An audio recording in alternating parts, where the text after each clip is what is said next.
Shalom, and welcome. Linda Rose Spirit Song.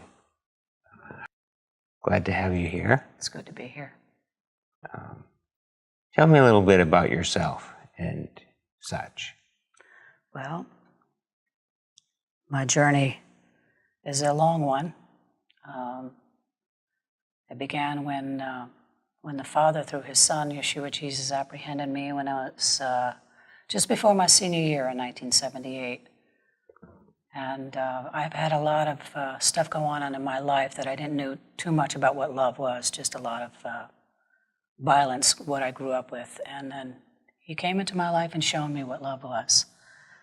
And when you get to know love, true love, not like what the Beatles sing, you know, all we need is love, they're not talking about the same love. We're talking about Him who is love. Yahweh is love. Yes. That's who I came. That's how He introduced Himself to me. The absolute embodiment of what love is. That totally changed my life. From a life of very young, doing drugs, drinking alcohol, doing all that. He delivered me of that immediately when He came into my life. Immediately. I wasn't supposed to graduate, but I ended up graduating with honors. That's a testimony in itself. I don't need to go there. But that began my journey, and I began to become a new creation. And now you say began? Began. You mean I wasn't a full new creation when I started? No, I wasn't. Things that the Father delivered me from took many years. So you see this as a journey towards becoming a new creation. And the reason why I say it's a journey, because Paul said in the Scriptures in the Renewed Covenant, he said, forgetting what lies behind, we press on for the goal of the upward call in Yeshua. It's the goal. It's doing what it takes to get to that place of that upward call to rise us higher and higher and higher to where He wants us. So, you know, we're talking about spiritual warfare and dealing with that. And what you're saying is you always saw that higher place, that place that we need to get to, where we're restored in Yahweh's plan for us. Right. That higher call was what you were fighting towards and still are. Yes, and the way that I was able to reach higher, I got to a certain point to where nothing was happening in my life. Many changes happened when He first came into my life. He told me in 1995 to come out of the church system. That's when the changes started to take place.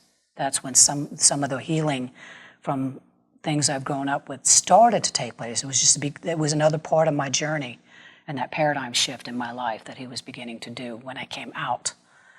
And then the next part that He led me to was in 1999 when He called me to separate from my ex-husband because there were things going on that we needed to go for counseling that he did not want to go through. So He pushed for the divorce because I said, I don't believe in that. I think we need to work this out, need to go for counseling and get these things worked out because I need healing. I need areas to be healed of. So that didn't happen, so he pushed for that, and he went back into Catholicism. Now I knew why the Father told me to separate, because He knew his heart. He was following my spiritual journey instead of having one of his own. So, and He called me on a very long fast. That was another turning point in my life that led me to other areas and changes that brought me to the West Coast. So Yahweh brought you to the West Coast after a fast, you say? The fast was where these changes were happening to bring me eventually to the West Coast. Okay. And He said when I would separate from, because I was going through, even as a believer, I was going through every day, I just didn't want to live. I felt just suicidal every day. I felt like I was trapped. I wanted to escape something. I didn't know what, but felt like I was just trapped. And I had to break free. The Father, and I didn't know what was going on. Wow. But there was just so much more going on that the Father knows that we don't know. But when He said to break away, and He said, when I am going to separate you, and my family didn't understand this. In fact, when I did move to the West Coast, I got a call from my mom. It was very devastating. She said, the family, we disown you. You are no longer alive to us. Wow. So it was like going through a death. When the Father spoke to me, he already prepared me. He always prepares his people, even when we know we're going to go through difficult times. And he said, just because you're being separated and I'm calling you out does not mean that it's going to be easy. In fact, you're going to know really what it means to die to self. Wow. Wow. So he called you on a Oh, yes. a really rough Most definitely. Very, track. very painful. If I go into it, I probably would be shedding tears right now. I'll do my best to hold back. But Well, what I see is that there definitely was a spiritual battle that had to be fought. And, a battle is always about something. You're always, the side that wins is the side that values the end the most and presses on despite whatever losses they have to that goal. So what to you was that calling about? That separation that he called you to? What was that about for you? it was about him being the most important one in my life. Mm-hmm. It was about following him even when everybody else is telling me not to, or saying you're going in a wrong direction and you need to do it this way. It was doing his will and not my will. Even if it meant I went in alone. Yes. Which I did. And I don't want to retract, but I want to share this one thing. When he first apprehended me, there was a song that really spoke volumes to me that I sang. It was called I Have Decided to Follow Jesus. You remember that song? Yes, I know that song. Though none go with me, Yes. still I will follow. Yes, yes. And I would weep at that time, not realizing that was actually going to be part of my journey. Wow. And I had like this vision when I was singing that song of Yeshua walking through a forest, and I was all alone, and he came and reached out and he grabbed my hand. That's really cool. So I did not realize how prophetic that song was, that when I was going in that journey alone, that he had my hand Yes, yes. and was leading me in this journey. And isn't that just a beautiful thing? Because we would feel alone in ourself. No one else is there with us. But of course, if we're following someone, we're not alone, no, are we? No, we're not. And know. I realized that because in coming the West Coast and the people that I came with, we parted ways, and I was on my own going to San Diego. And it was at that point that the songs started to emerge. It was from that place of pain, but also in a place that he was going to use these songs to bring healing in my own life. So you had these songs, your spirit song, you have all these songs. You're saying that these songs that you were given were for your own healing? Well, at the time, yes, for my own healing, not realizing that Father said that. There's a scripture that says, with the comfort by which I have comforted you, you will comfort others. Yes. So, and he shared that scripture with me. He says, I've given this to you as a gift, not only just for your own healing, but to use this healing, because that's what's going to come out. That's what people are going to hear in the music. It's not something that's fabricated. It's not something that I'm just sitting around and writing a song and saying, oh man, this is cool. Let me just share this. No, was my journey. This was healing for me that he knew was not only going to be healing for me, but use that to bring healing to other people. Yes. So, and that's the ministry of the Spirit. The Ruach, he's the comforter. Yes. Is he not? Yes, he is. So when he gave me the scripture about with the comfort by which I will comfort you, you're going to do the same and comfort others. And that's what he's been doing with the music, is not only just my own journey, my own healing, but healing for the nations, so to speak. Wow. But in an obscure way, not in the, like others with the limelight. He was going to do it his way, not my way. His way, yes. But the songs that you actually share now from Spirit Song as Spirit Song, you said those came to you from Yahweh in your prayer time. Yes. And how appropriate. Why wouldn't it be called Spirit Song? Because that's when they're given.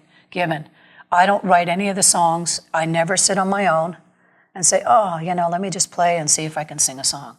I never know when the Father is going to drop a song. So you just get songs? Yeah, I'll just sit like there, a I'll be download worshiping, kind I'll of be thing. praying, talking to Him. I'll pick up the guitar, So it and all of truly- a sudden it just starts to happen, and it happens very quickly. It truly is a song of the Spirit. A song of the Spirit. So that's why Yes. He told me to keep Spirit Song, because He said that's going to be my journey.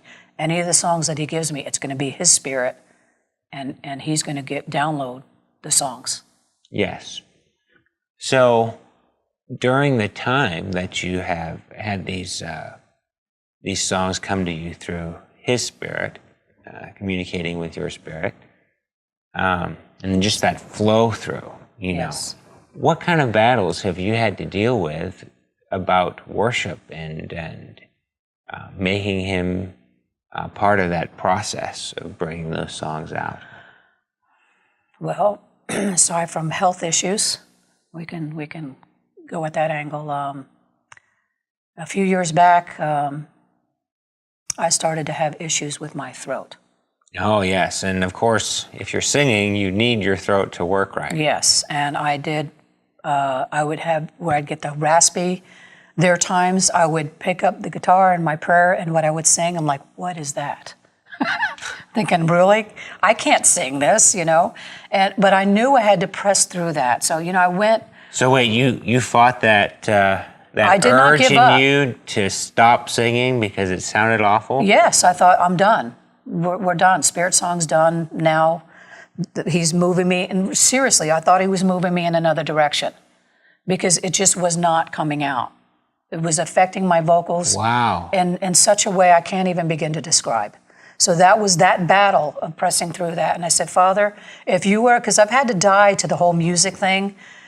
The Father gives us a gift, and there comes a time in that gift that He wants to die to it. Now, that might not make sense to some people. That's because we can take that gift and then we run with it. When we die to it and we give it up over to Him, and it doesn't mean as much. We're not seeking the accolades of other people. Yeah, so you're really saying you die to it. In other words, you're not the one No, I give fueling it totally. it, pushing this, You got making it. this It has happen. to be. It's like you have to give that gift right back to Him and say, whatever you do with it, if we do anything, if it goes anywhere from here, I'm okay with it. So that really is a flow through. Yes. And you got to fight. You to do, make because sure there were that times stays I'd get true. discouraged because I'm thinking, does anybody hear these songs? Nobody's responding. And the Father says, you got to let that go. Yeah. You're doing it as unto me. Right. Whether one person hears it, 10 people, you're never going to know. I just want you to be obedient, do the songs, put them out there, and whatever, you leave that up to me. Right. Now this is kind of interesting because your song has ended up on our radio station. I know. How did that happen? Wow. A miracle, like many miracles. Before I was being led into other parts of my journey, I was looking for a Messianic radio station, and I had just got this Kindle, and I found this app called Tsiyon. Yes. And I clicked on it, and got in there, and I heard the music, and I thought, wow. And then I found out you guys had a tabernacle place, a fellowship.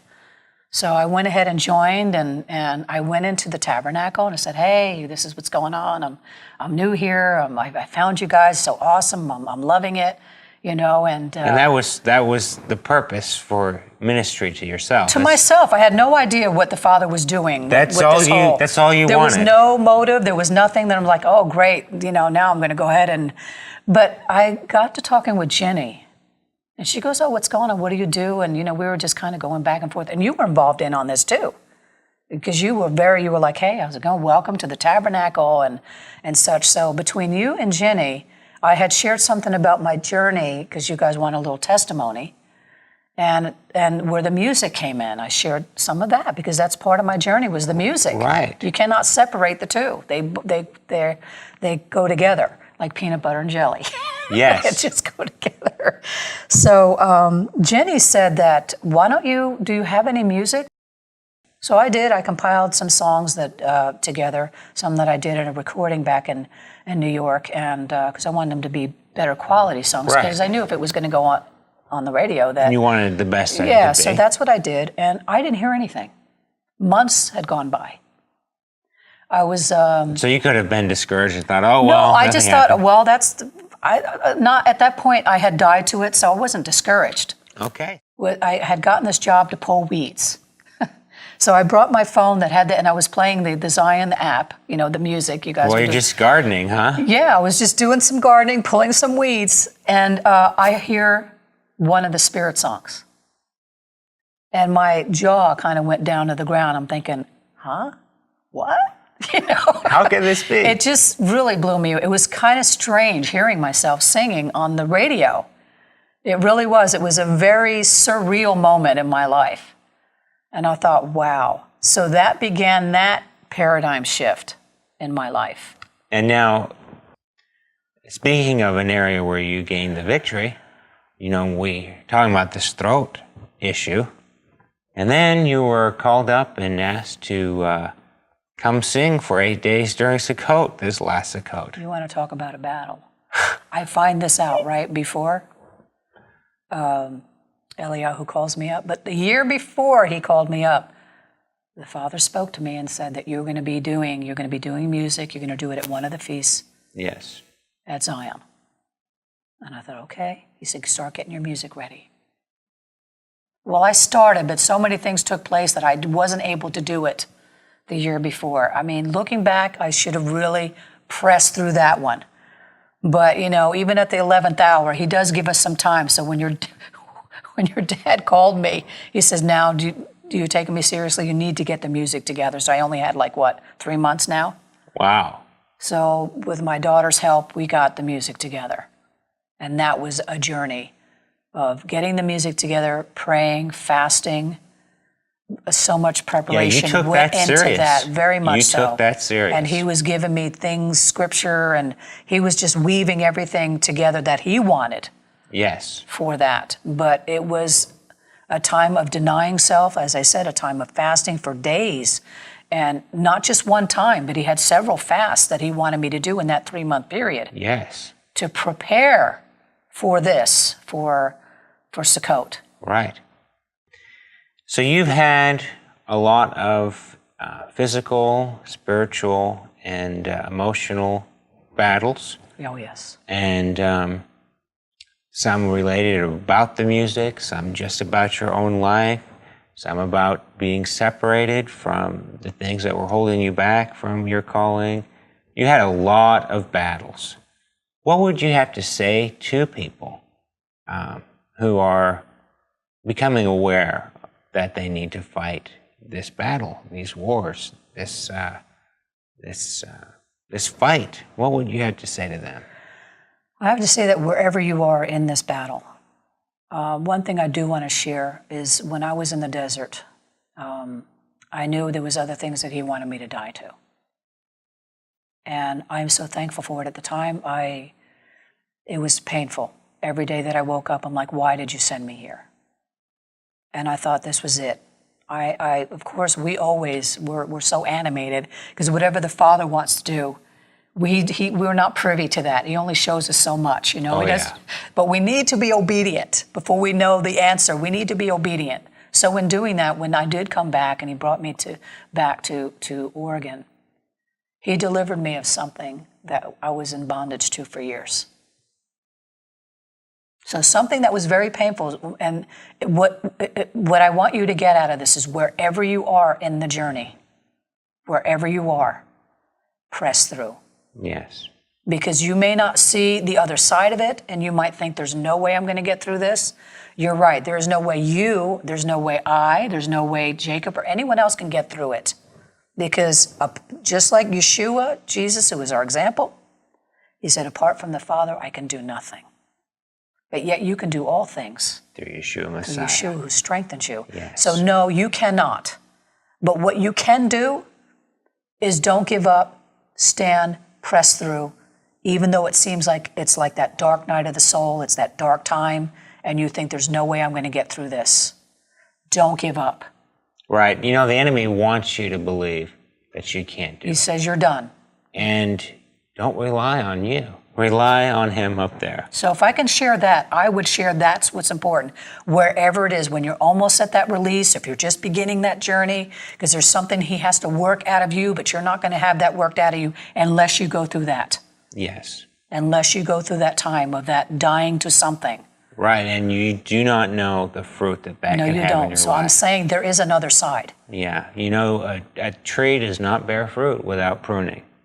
And Pruning hurts. it can. Yeah, Deeply. very much. Very deep. And you think you're going to be wounded and marred for life, but no, it's not. No. He heals, and there's something greater. You that will happens. see the fruit on that branch that was pruned. I have to say I'm a living example of that, and hopefully out of what I share, Amen. they can get that out of it. I hope so, yes. I think they will, though. It's just really cool to have had this interview with you and to just see that Yahweh has been in your life. The road isn't always easy. No, And but you got to be on the road. we're not trying to tell people that this is going to be, cotton candy and sweet No. sugar and Okay, there's a moment for cotton candy, but to get there, it. it can be. Sometimes they it takes. say bittersweet for a reason. Yes. You're going to experience the bitter and the difficulty before you get to Right. get the sweetness of what has come out of that. And yet, through all of that, Yahweh's love is unfailing. It's undescribable. Yes. So, I just want to thank you for being in this interview and for the battle that you've gone through to share your music with others.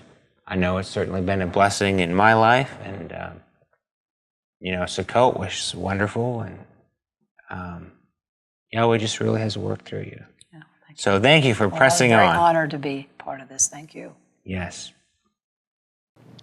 If you're watching these interviews, I hope that what you're left with is a feeling and a sense that there really is a battle that is real. And hopefully you realize that you have been fighting this battle yourself in your life.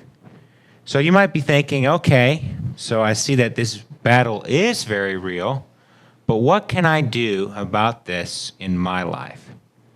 And what can we say about that?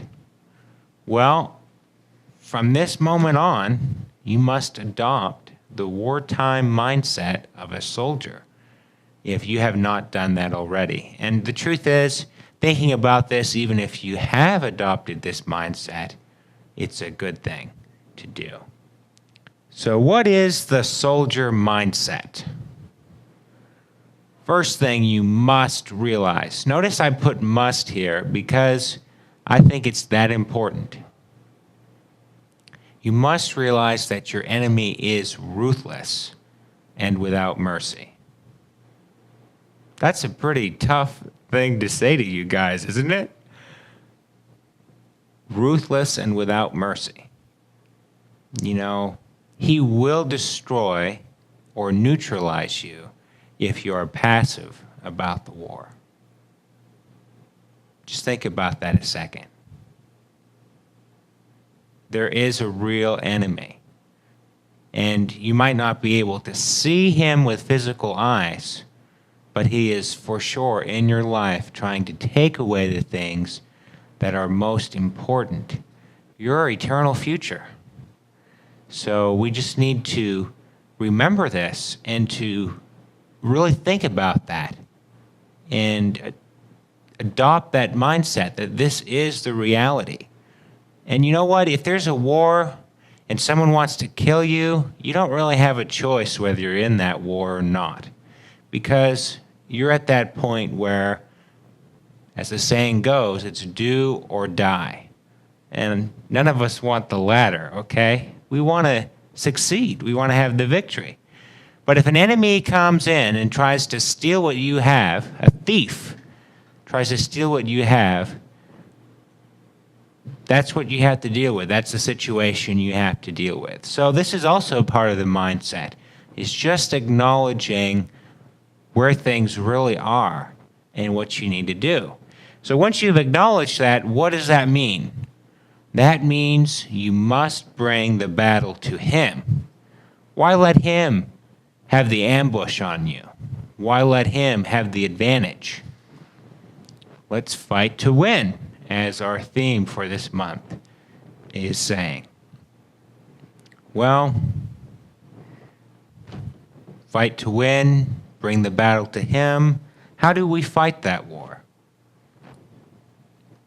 I have a verse, 2 Corinthians 10, verses 3 through 5.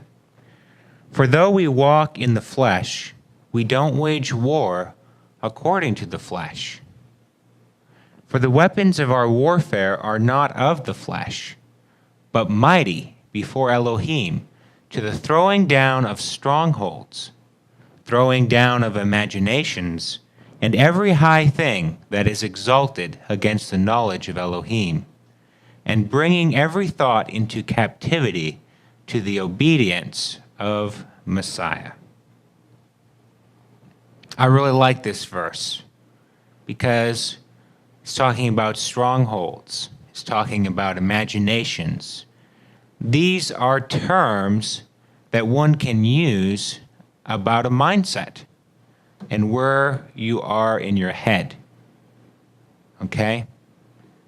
Anything, throwing down imaginations and every high thing that is exalted against the knowledge of Elohim.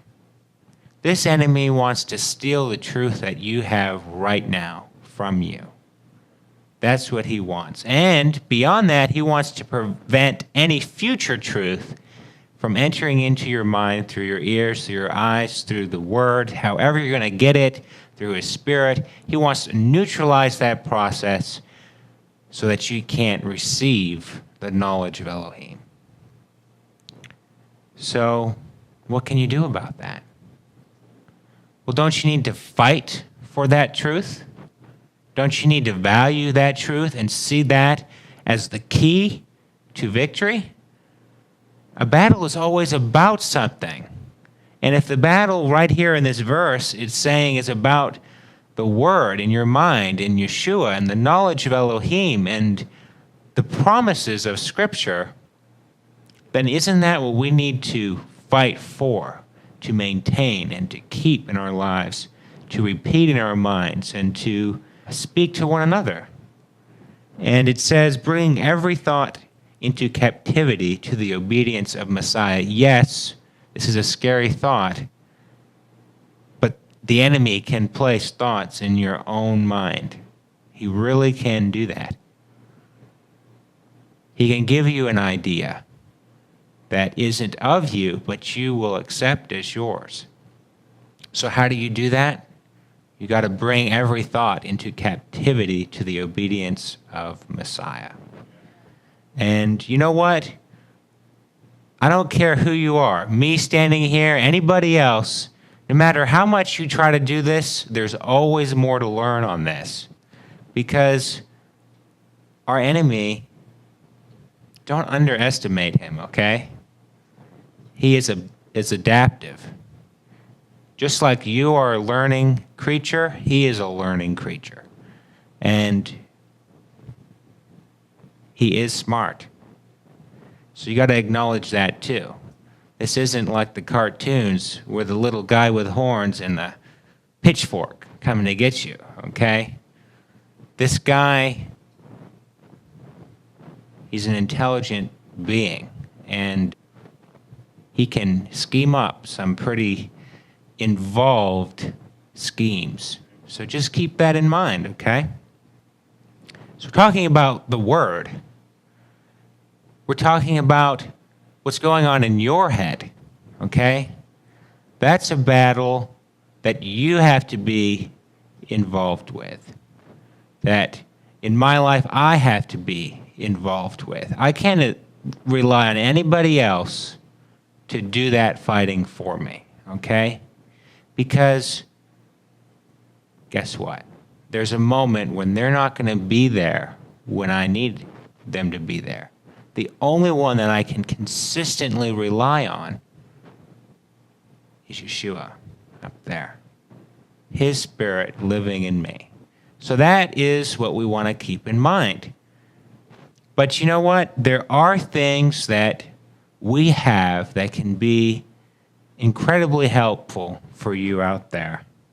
And we had this slide last week. It's called Tsiyon Boot Camp. Can you feel these shoes? Well, what shoes are we talking about? We're talking about taking in the Word and having an action plan to be prepped, to be prepared, to have the weapons of warfare in our arsenal when we need them, okay? So, Tsiyon Boot Camp. We have 3 points, just 3, that you can implement in your life to help you fight this war, to be prepared for this war. First thing we have, listen to the Torah Midrash and complete the quiz every week. These are often just a 2-hour program. They're split up. If you take the Tsiyon Academy Torah course, they're split up in 30-minute sections, very easy to digest sections, and a little quiz after each one. How difficult is that? The main battle is taking the time to actually listen to those midrashes, to apply your mind to it, and to let that enter into your mind. View the Tsiyon meeting and keep up every week. Just like right now we have a Sabbath meeting, we have a string of Sabbath meetings going back so long, hours and hours and hours and hours. And we're adding to that every week. So there's something that you have that is valuable. And third, enroll in Tsiyon Academy and fulfill your assignments. You can be a Tsiyon Academy student. And hey, a student doesn't have to be perfect, okay? I'm enrolled in Tsiyon Academy. I'm a student of Tsiyon Academy. That kind of takes the pressure off because I don't have to have everything right, okay? I can just do my best, read the Word, and tell you how I see it. And that's what it is. And I'm learning too. And so will you when you join. So that's good. That's easy to do.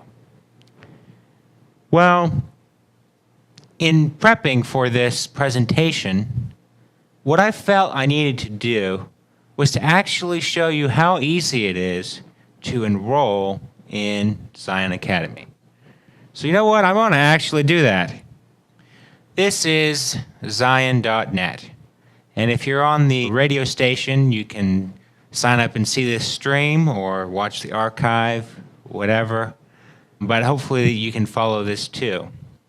So I've logged in to Tsiyon.net. I'm on the home page.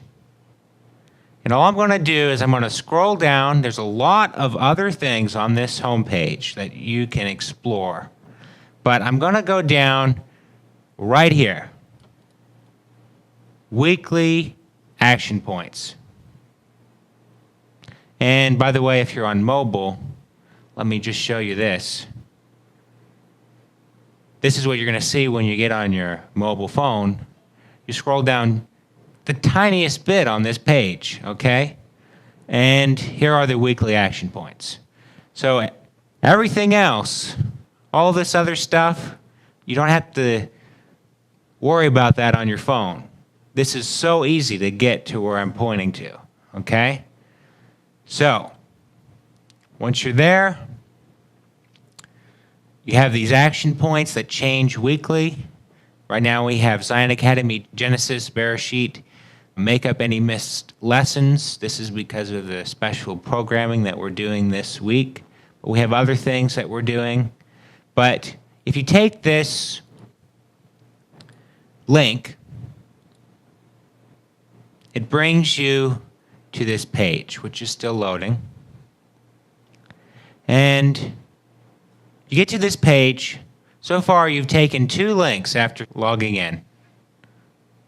You come over here to Enroll Today, the big green button, not hard to miss. You click it, and it says Success. You have been enrolled into Advanced Torah Studies. because you just pushed that button, these aren't available yet, but if you refresh, there's the first one. Click on that. There you go. There's the course right there. You can play the midrash. You have all these quiz questions. And notice they're not very difficult questions, okay? True or false questions. It's not like you're writing an essay or something. This is simple. You can do this. You really can. Anybody can. So that's the Torah course. And going back to the main page, notice this. Module 1 is included in your free trial. Yes, you can get Module 1 totally free, completely free. But you know what? You can get so much more than that. There's so much more than that available to you. And it doesn't take that much. Let me show you. It says, or become a Torah Club Partner Express for $12 a month. $12 a month. Wait, that's a Netflix subscription. That's a good meal at a good restaurant. That's a couple premium coffees at Starbucks. I mean, this is not a lot of money, okay? Let's look at what you get for that. You get full Torah Club archive access. The whole thing. You have the ability to complete your Torah Club studies to help prepare you for your role within the nation for the remnant exodus. That's pretty good. And this is an express membership without additional social features. Yep, there are other membership options that you could look through on this membership options page. But one thing I really want to highlight also is the live stream meeting and the archive access. I just want to point out how much things we actually have in the archive. Here's the archive of 2015. I'm just going to scroll through these. 2016. Look at all these meetings that we've done. Okay? We have hundreds and hundreds of hours of video meetings just like this one. And different in some ways, but look at that. You have access to that after paying $12. All of that is available to you, just like that. Think about that a second. You know, Michael, in the interview today, talking about Bible college, how much did he spend to get what they had? And this right here will do worlds of wonder on that mindset that the enemy is against. Look at these. Each week, we're going through a portion of Scripture, verse by verse. We haven't skipped. In Zion Academy, we haven't skipped one verse up to this point that we have studied. Think about that a second. So every single thing that Yeshua said in the Gospels has been discussed and talked about. And think about what that can do for your mindset right there. So that's a beginning. There's so much there. There's even more on this Zion.net website. I'm not going to overwhelm you, though, because I think if I showed you everything we have, that's just like, wow. But you already have so much right there at the tip of your fingertips to help you with this battle, to help you with this struggle. You don't have to fight this uninformed, without the knowledge of Elohim, without the truth of Scripture. You really can study these things in context, not just pulling a verse out randomly. You really can have all of these truths that you need right available to you. All it takes is you choosing that you want that you value that you see that that's important, and taking action in your own life to take advantage of that opportunity. So, right there, that's what we have to share. And that's Zion Bootcamp 101. Can you fill these shoes? I really think you can. I think you can. And with that, that's this presentation for this week. And we want to remember to fight to win, because that is the key. Was this video informative? Click the like button below to help spread the word to others. Feel free to leave a comment and share your thoughts. Don't forget to subscribe and ring the bell so you won't miss out on more amazing content from Eliyahu Ben David.